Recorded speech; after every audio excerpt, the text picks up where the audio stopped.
And we're back. Okay, so today I'd like to start by introducing you guys to a Go player from Europe. His name is Benjamin Dréan-Guénaïzia, and I think that's close to how you pronounce it. He is a strong amateur player at 7 Dan, and in 2022, he became European champion. Now, Ben is famous for a lot of things. First of all, he is a man of many talents. You know, he's very good at Go, but he also runs an art gallery in Budapest, Hungary. And on top of that, you know, he's a man of culture in general. He speaks a lot of languages like French, and that's it. I mean, okay, he speaks some English as well.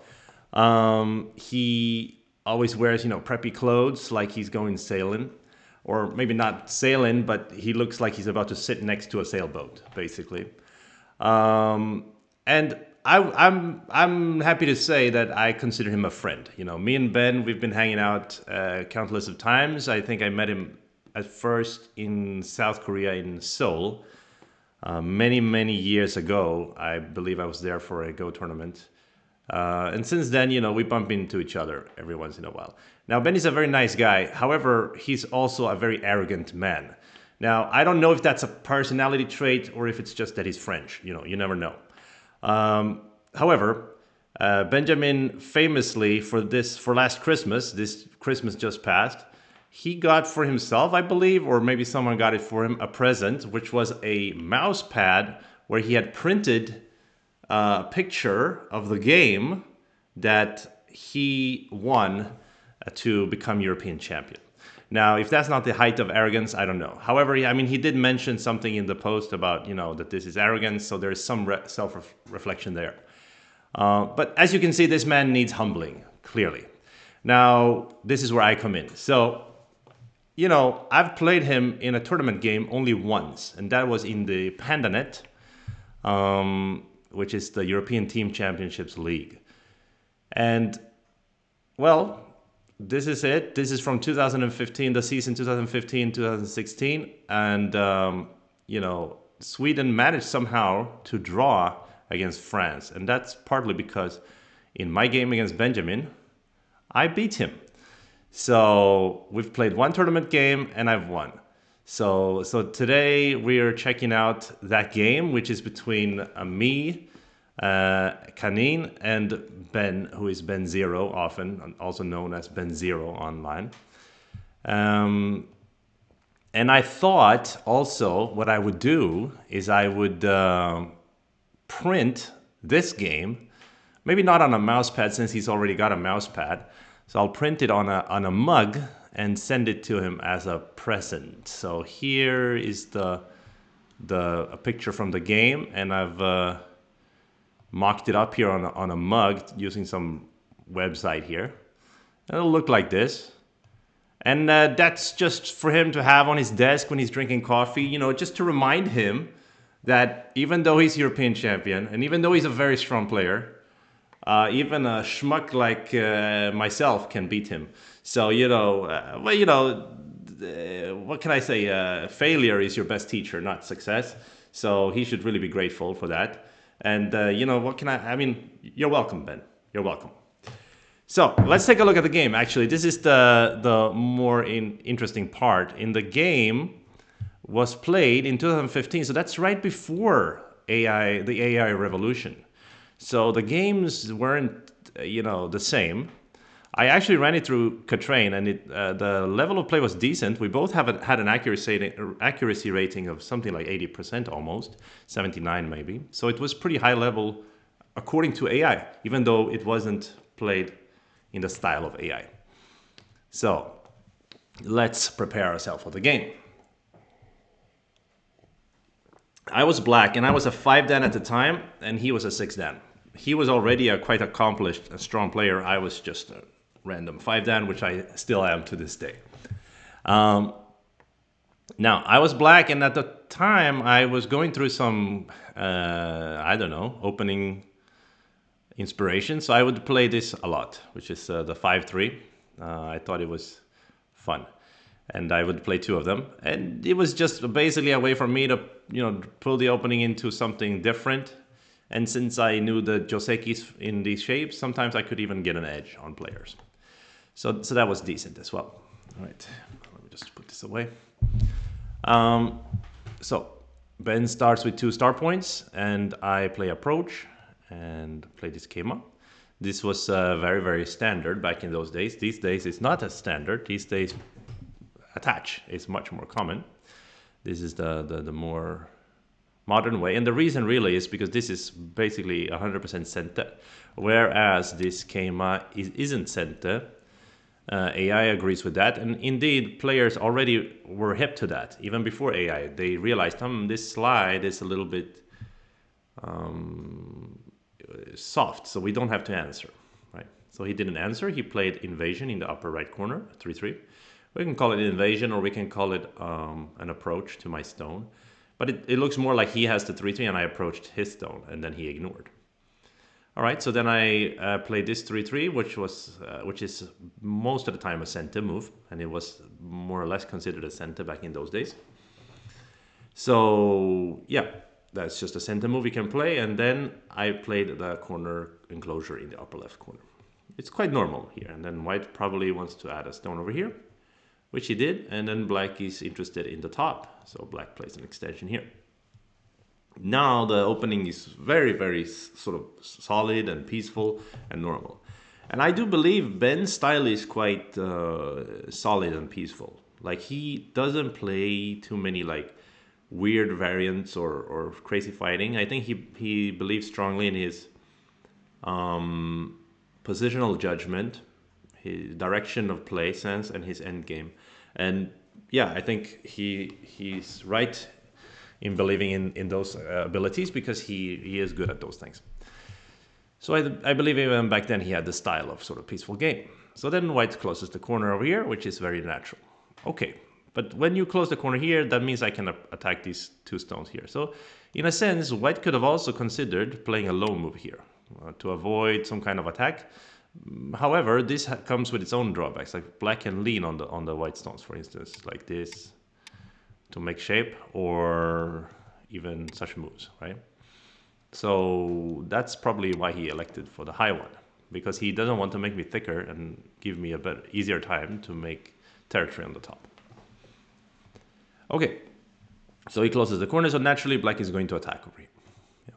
And white kicks and white jumps. So this jump is also, again, very solid move. He's just forcing me or asking me to defend, and then he can make his choices after that. So I defended here, and he played this kind of move. Oh, this is an interesting move. This move basically is saying, I'm willing to give you the right side in order to take this moyo. It might be that it's a little tighter to try to attack the 2 stones on the right side in some manner, right? I don't know, but I think it's more a style preference than anything else. So white plays here, and that kind of induces black to defend the right side. And then white invaded on the top. This was a very standard way to invade when you saw the large corner enclosure. In today's world, probably this attach is more normal. It is a very popular move these days, and even amateur players are quite familiar with the variations. But back in those days, it was not a popular move. Back in those days, this was, because it had some follow-ups in the corner, and of course he can extend. So if I defend the corner somehow, then he can just make shape easily on the top. So I pincered in the game, after which he played a famous sequence, which was considered a good one back then. I'm not so sure today what is the proper way to play, but this was definitely a standard from like 250 years ago. So it's like it's been around, this shape, this combination, I believe, in Shusaku's time. Back then, people would still play those kind of moves. Yeah, so, okay, very normal. I play Hane, he plays bump, I play connect. So I don't want to give him an extra forcing move. If black plays like this, then this also becomes center. So a little bit more comfortable for white, right? So that's why black played solid connect here. And white jumped. After that, black pushed in here. And I should mention up to here, nobody made any big mistake. Some moves maybe minus a point, but no big mistakes as far as AI is concerned. So it's quite normal here. And the white bumps, black extends, and white plays the bamboo. And it's a pretty even game here, balanced. Okay, after that one, black played this move. I think this move is interesting. For me, my modern me, or current me, I would never even think to play this move, to be honest. It didn't even register in my mind when I was looking through this game. So when I saw it, I was like, huh? Why? And so I'll explain why I think this is weird. I think it's weird because, okay, black is strong in the upper left. Now, obviously, black can consider attacking the white shape. Now, we can attack from here, or there could be more adventurous attacks like this or something. But for now, I think it's very difficult to choose which attack to play, right? So current me, I wouldn't even play in this area. And I think the left side is rather boring because it's low and strong. So I would probably immediately invade on the lower side. Maybe I will choose this move or this move. And if I were somehow interested in the left side, I will choose this shoulder hit. This shoulder hit, however, was not played basically in that era before AI. Basically, we didn't play shoulder hit against this 4-4 enclosure. It was common in the 3-4 KMI enclosure, but it was not common against this. So now, of course, it's a standard. Everybody plays it all the time, in different variations, and this would make a lot of sense for me if I wanted to take control of the left side. I would do it this way, so I can attack them from afar and try to get a bigger left side. It's a bit tighter as well. Yeah. But as I said, I wouldn't even play the left side. However, it's not a bad move, this move. This move was okayed by AI because it put some pressure on the white stones. And the white is not so keen on ignoring this move. Now, white could consider ignoring, after which black gets to snack up this stone, and white has 0 eyes, and white will have to run in the center.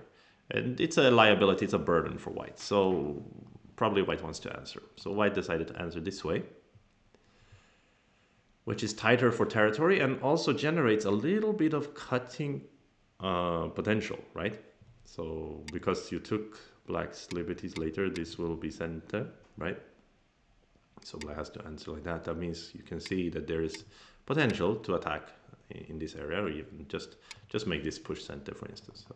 So E18 serves several purposes. I mean, it only makes half an eye. It didn't make an eye yet. Here, black could easily destroy this eye, but it's tight for points, and you have half an eye here, and then also it generates cuts, which means you have some forcing moves over here. So it makes sense. So then black finally invaded here after that exchange. And this is a kind of a standard invasion. I saw Katago said to me that right now it's a little bit better to just play the shoulder hit. But this one is a fine move. It's not the best move, but it's a fine move. So it's nothing special. Back in those days, this move was very popular, so I played it. Then he played the attach, and the simpler variation would be to peep here and extend. Okay, very normal. And this is the favored one by AI. But I chose the little bit more complicated variation. I played this one. And that was a standard back in those days, and it's a standard today as well. After that one, white played Atari, black extended, white push. And the most standard way to play is to Atari and Atari again and push here. So when you push here, your dream would be that white answered outside so that you can kill these two stones and live quite large in the corner. This would be very, very happy. It should be noted that black cannot really play this hand now. I mean, black can be alive this way. If you play capture my stone, I can, oh, sorry, not this move. This would be my center, and then I can live like this. Okay, it's a living shape. But this shape is way too small, and white becomes really strong on the outside. So this is not really acceptable for black. So black will push here. Yeah. This is the normal way, and white now usually will go in to capture the stones in the corner. You can play here or here. So let's say you play here, Then this is sent, and from here, black can play a various moves, actually. I mean, the simplest move is here to run out, but also maybe even simpler in a sense is to play this large knight's move on the side to just make a base. Black is fine. Black is fine this way. This is just balanced. Okay, in the game I was more adventurous. I had been inspired by talking to some strong player from China who used to play these kind of moves. So I played this attach. I was delighted to see in the AI review that AI is fine with this attach. This is a fine move. AI even more likes this attach, which I think is quite a spectacular move. But to be honest, I'm not so sure what is the point. If white extend here, I guess then you will start the other variation and somehow it will be a good exchange. I cannot understand. But this one I can understand. So it's kind of just asking white, how do you answer? Or do you even answer? So Ben didn't want to answer, so he extended.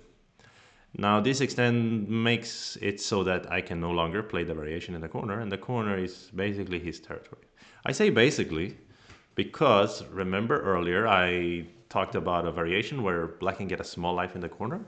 Well, that variation may come back. So after this one, white may be forced to play here depending on the situation, and this can still make a life. And in fact, it does come back later on in the game. But nevertheless, this is a very strong shape for white. It's good in the lower left, but black gets 2 moves in a row on this stone. So it's kind of balanced still. But here, the first big mistake happens. So white should just pull back, black jump up, and white push. Now it's normal, balanced, a long game. But white played Hana here. And this is a mistake. It's simply a mistake because black can just cut and capture a stone. The problem for white is that white is not capturing this black stone cleanly, right? You know, white doesn't have the ladder. Maybe if white can capture it this way, it's quite a beautiful shape, right? But even this one probably a little bit good for black because you can see clearly that the 3 white stones are super thin now, right? But this one would have been okay maybe for white. Unfortunately, the ladder doesn't work, right? If white plays 3, this one can run, right? Because there's a ladder breaker over here.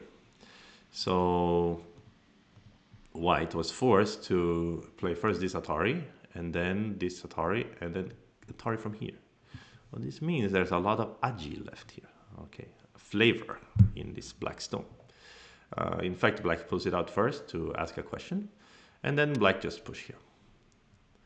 So now the problem for white is that black almost immediately can start messing around here, right? Push out here. You capture these 2 stones or attack the 4 stones in there. So Ben chose a very simple way to play the 1 more Atari here. But the problem here, of course, for white is white need to spend a lot of time here to capture them. And still they have a little bit of aji, right? Still they have a little bit something, right? In the future. Not much anymore, though. And the black here got really thick and solid, and black gets out. So now the 3 white stones are in trouble. Not easy to deal with. So white decided to deal with it by giving them away. This is his idea, clearly. And he's hoping to get some compensation on the right side, on these 2 stones. In the game, black just attacked them and white continued to give them away. So a trade happens, basically, where black solidly captures this corner and white pretty solidly captures, we can say solidly, captures this corner. And white also gets, to play 1, 2, and then the 3rd stone to attack these 2 stones. So this is the trade, but in the end, this trade is good for black. So black is leading now, and quite a big lead. I believe like 6 points or something. Later on, I didn't win by 6 points. I won only by 1.5 points. So Ben did catch up, and I played some more mistakes later. And there was even a point in the beginning of the end game where actually white was leading by a little bit.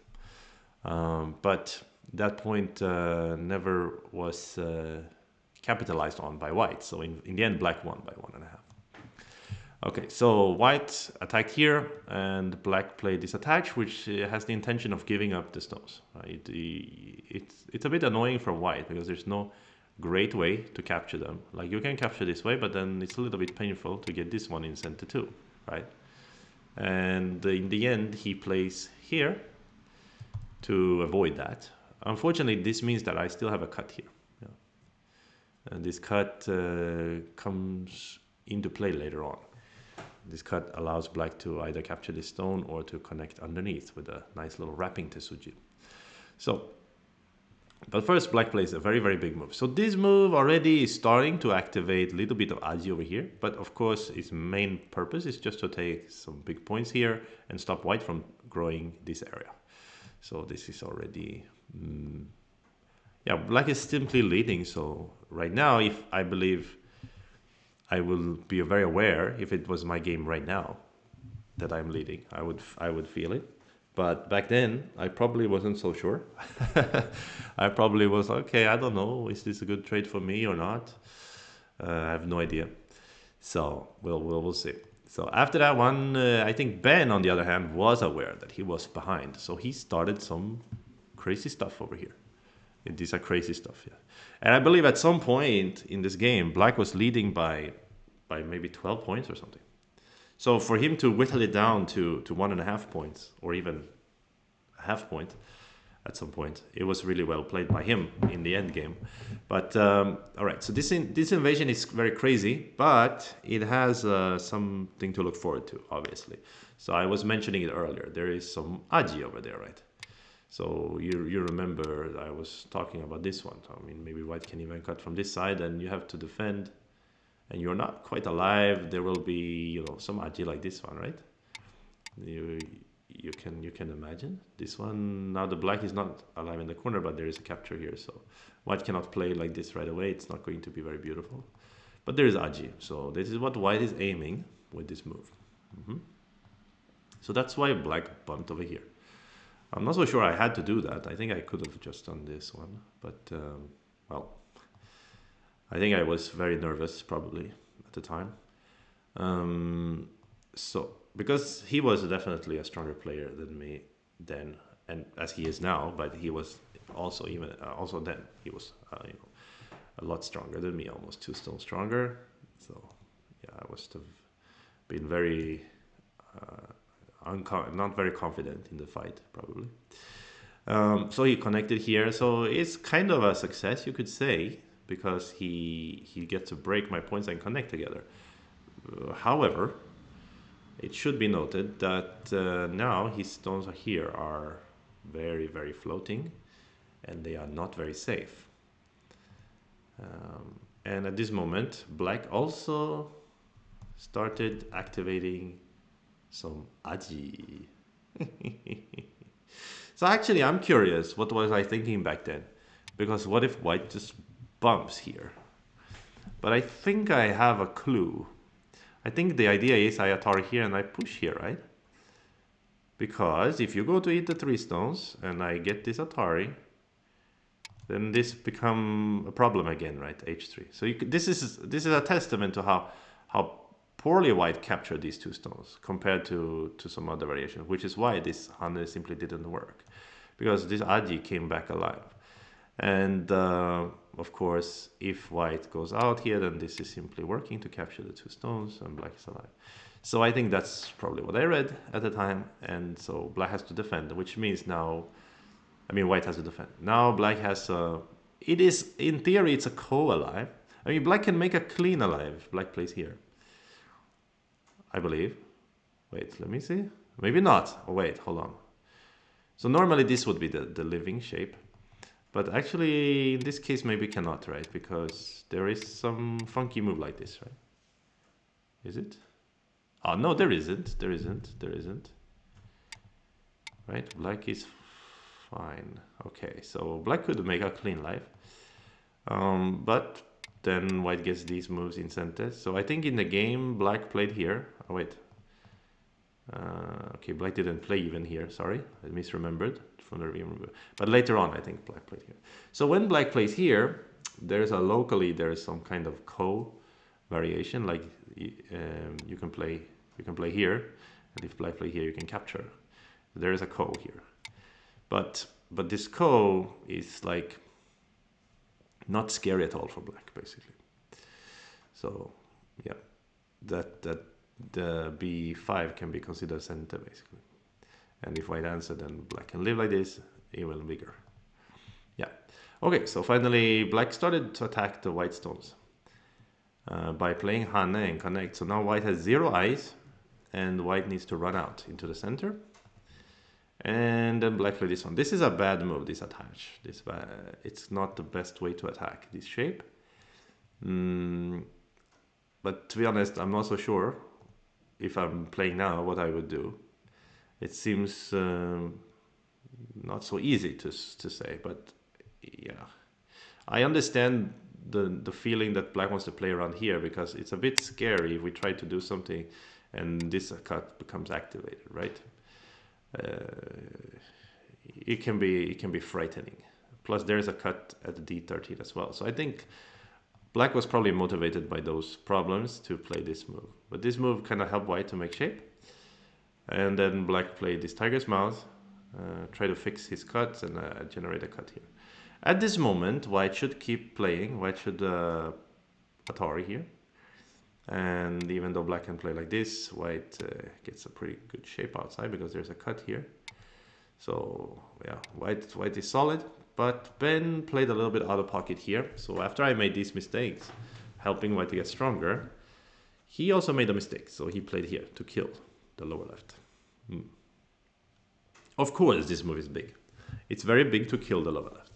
However, it was bigger to defend this side. Now black gets to attack. So black plays this Atari and capture. And this shape is already troublesome for white. White plays Atari to generate a ko shape, but black actually has a lot of ko threats, because the ko is quite light for black. Not super light, because there is some potential for white to cut here, but light enough so that black can use a lot of ko threats. There is a ko threat factory now in the lower left, since he invested in the killing of it.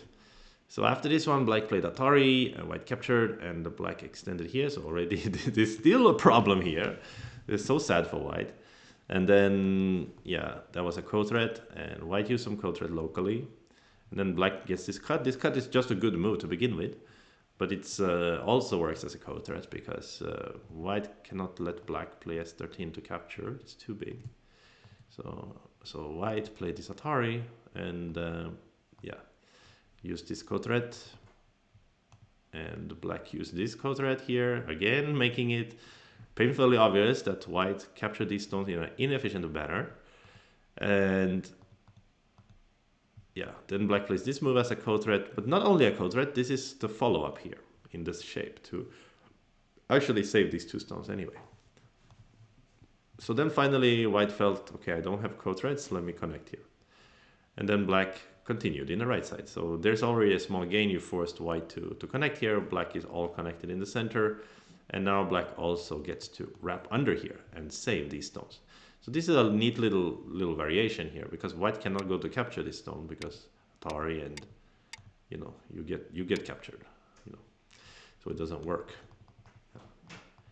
And at an earlier stage, there was no time really to do something else. Like when black cut here, sorry if I'm going back a little bit, white could have gone back here, which is probably better, but that means, of course, that black has this one.